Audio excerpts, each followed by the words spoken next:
একটা টুনটুনি পাখি গাছের ডালে বাসা বেঁধে থাকে।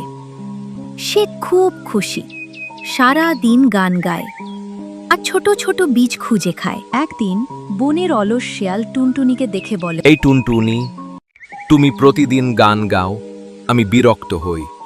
যদি আজ থেকে গান না গাও, আমি তোমার বাসা নষ্ট করে ফেলব। টুনটুনি ভয় পেল না। সে উড়ে গিয়ে তাক দাদুর কাছে গেল। কাক দাদু, শিয়াল আমাকে ভয় দেখাচ্ছে, আমি কি করব? কাকদাদু বলল, তাকে একটা বুদ্ধি করে জব্দ করতে হবে। তুমি কাল তাকে একটা খুপড়ি বানাতে বলো।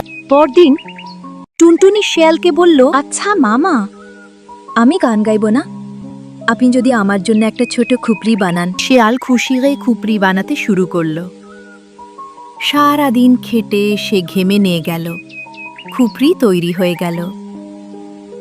টুনটুনি হেসে বলল, ধন্যবাদ মামা, আপনি তো খুব কাজে। শিয়াল ক্লান্ত হয়ে বসে পড়ল আর টুনটুনি গাইতে লাগল। চতুর শিয়াল খাটলো সারাদিন। টুনটুনি খেলো ফুরফুরে হাওয়ায় বিন। শিয়াল বুঝল, টুনটুনি তো তাকে কাজ করিয়ে বোকা বানিয়েছে। কিন্তু সে হাসতে লাগলো। এখন থেকে আমি অলসতা করব না, নিজের কাজ নিজেই করব।